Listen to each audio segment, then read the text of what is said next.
So what our Indian intellectuals are doing is reproducing literally what Europe has said about India. And they have done no research, or very little research. There are some, again a nuance is necessary. Maybe there are some. I'm told that people like in Kannada, in Karnataka literature, people like Masti, Kurtukoti, Kuvempu have done, not research, have said some similar thoughts, expressed similar thoughts to the ones I am expressing. Or that in English, somebody like Shiv Vishwanathan or Ashish Nandi is supposed to be saying something similar.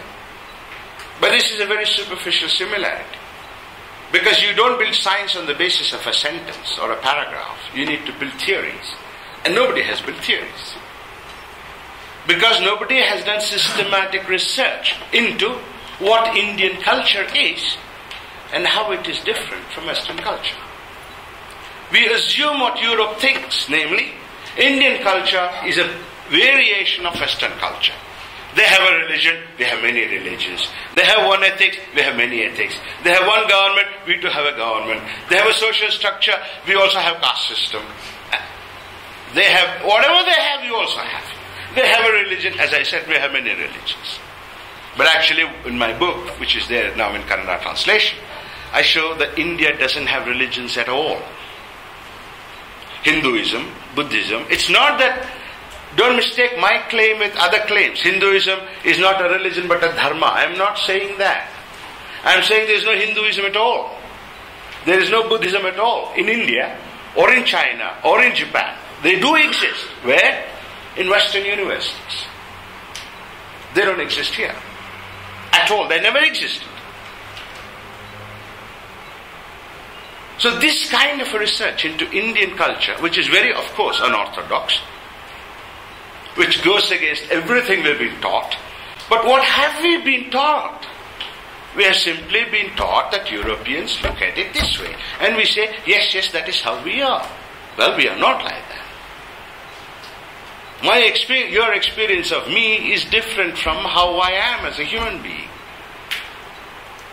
European experience of India is not identical to how Indian culture is and how Indian people are and how Indian nation is. In other words, what we need today is a new kind of research. And with that, I want to respond to two people here. To Dr. Balu, he said, I want to look at the future, next conference. He proposed that we take, instead of having abstract discussions in seminar classrooms, we take our stories to people. I am also interested in working together with them for the future, but I submit to you that that's not the right thing to do. In fact, what we have to do is what one of the other institutes is doing, or wants to do, I suppose. I don't know, looking at the title. Swami Vivekananda Institute for Indian Studies. That is what we have to do. Develop a very serious scientific research into India. Existing conferences, existing discussions, existing books and articles, all of them, millions of them, or reproductions of 16th, 17th, 18th, 19th, 20th European century stories about India. They are not scientific. Forget it. Our constitution, our society, our politics is based on a set of lies. And that's the price we are paying today in India, where each group hates the other. Such is our blindness today, that irrationality has become the norm for our existence. And no single Indian intellectual is pointing out to irrationality. Let me give you again one example. The question of reservation. Forget the moral side. Forget the moral side for a moment. Even that is something to be looked into very seriously. But let's look at the rationality side. Is it rational or not to have a system like reservation that is being supported by almost every single intellectual, every single political group in India? Well, let's do this following very simple test, which you're taught in the first year bachelor's, in the first course on rational choice theory in any decent university, anywhere in the world. Let's assume that you are from the Dalits And you know the following. Whether you learn or do not learn, whether you work hard or do not work hard, you are going to be promoted. You know that for a fact because you're a Dalit. So if you're rational, this is the two choices you have. With lot of effort you reach a particular goal. With no effort also you reach the same goal. What is the most rational thing to do? Not to put in the effort, of course. Suppose you are a Brahmin. You know that you can put in a lot of effort, learn a lot, become very competent, but you know the end result, you won't be promoted. And you also know that if you don't do anything also, you won't be promoted. What is the most rational thing for you to do? Not to put in the required work. That means what? A reservation policy places a premium on ignorance, incompetence and inefficiency. Any social institution, this is, for bureaucracy it's the case, for government industries this is the case, for university institutions this is the case. So all social institutions in India encourage people, reward them for being incompetent, inefficient and incapable. Such a social institution will collapse because it is utterly irrational. But that irrationality is the norm today in India, because you are not supposed to talk against reservation. Amartya Sen, Nobel Prize winner in economics, comes and addresses the joint houses of the parliament. You would expect a man of his stature to talk about irrationality because he writes books on it. Irrationality in economics. He doesn't dare tell the parliament, the legislative houses, that this is a fundamentally irrational policy which will lead to the collapse of social institutions in India. And you can see it happening in front of your eyes today. Look at the structure of higher education system. In the last 20 years, increasing number of recruits are based on reservation policy. And look at what's happening to higher university education system. It's going down the drain. Incompetent, incapable, inefficient people are becoming teachers. What are they going to teach? In other words, this is just to give you an idea of what's happening in our society today, in our culture today. We are doing no research into who we are. And any policy that looks popular, that looks politically correct, is accepted and trumpeted without ideas about consequences, short and long term consequences to Indian society. Well, this is not a society that Vivekananda was dreaming of, that I can tell you. And this future cannot last, because this irrationality is going to break down. It has to. It's the logic of irrationality to break down. And it's already happening. For instance, today, people have difficulties in engineering colleges to find qualified teachers, competent teachers. And it is interesting. I spoke to Kapil Sibal last two times I was in India, in Delhi, hardly a few months ago. Do you want to know what is one of the basic motivations to ask foreign universities to come into India? They find the Indian universities by and large are absolutely corrupt and beyond redemption. They hope that Western universities will at least offer a good education to at least a segment of people, because Indian universities have failed, they're corrupt, they're completely wasted, and they don't know how to repair it. Kapil Sibal, Minister of Human Resource Development, Central Government of India.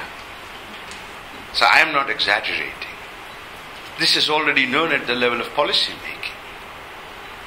So, Dr. Balasubramaniam, what we should be doing is to have not merely these conferences. We need to start doing research that can feed such conferences, give it intellectual depth. Our problem is not to, at the moment, our problem is not to carry a message to the masses, but to start building a new generation of intellectuals. new generation of researchers. And they, to put it in the words of Madan Gopal, are able to impartially and objectively do the kind of research that's required. And towards him, I would like to say, as a response, you see, this was my dream about 4 years ago, to build such an academy in Karnataka, because I am from Karnataka. And I have this disease all NRIs have. You see, we NRIs, when you go live somewhere for 25, 30 years and are successful, we develop a tremendous obsession to do something back to our own country, namely to India. I'm one such NRI, and I have such an obsession. I want to give something back to the country which made me into who I am. So I started a project in Coimbatore University as a pilot project. And I wanted to build an academy for social sciences and humanities, which would help all the universities in Karnataka, and of course, I would have liked to do it at an all India level, but my resources are limited. So I wanted to do it at the level of all Karnataka universities, 14, 15 of them, and build a research cadre doing the kind of scientific research we need. About 5 years ago, I approached the government, or 4 years ago, approached the government of Karnataka. At the moment, there was still governor's rule, so there were no ministers. And I had the possibility at that time, to bring in $1 million a year for a period of 10 years. That's $10 million to India, to Karnataka, for such an academy, if it was possible to find some kind of equivalent finances here. So I approached the government of Karnataka. 5 years from now, they still give me the runaround. The government of Karnataka has the money to spend 10 crores on a Smaraka Bhavana or a Smaraka something for this actor Vishnuvardhana, who was incidentally my classmate. He was called T, meaning Talaharate. So for him, 10 crores, they have the money. The chief minister of Karnataka sanctioned in writing about 7 crores for this project. I have not seen a penny, nor do I have any hope of seeing a penny. In between, and here is a tragedy, that window of opportunity I had to bring $1 million a year, well, it's gone. Because the Belgian institution that was going to give the money has now decided since last year that India is a developed country, so they won't give developmental grants to India. 3 years ago, 4 years ago it was possible. 3 years ago it was possible. 2 years ago it was possible.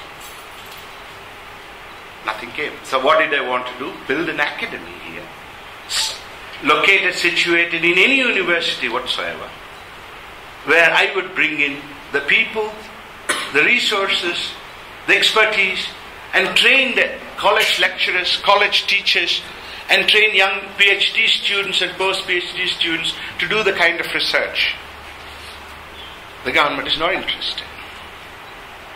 It is not possible to do it within the structure of higher university education today. So the only hope appears to be to look for private initiatives. And I'm hoping that Vivekananda Institute would be interested in working along with me and us to look to seek out new ways, because we need research in social sciences desperately.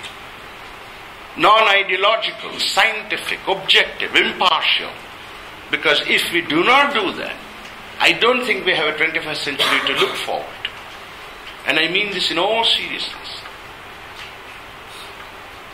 So if interested people, if concerned people do not join together,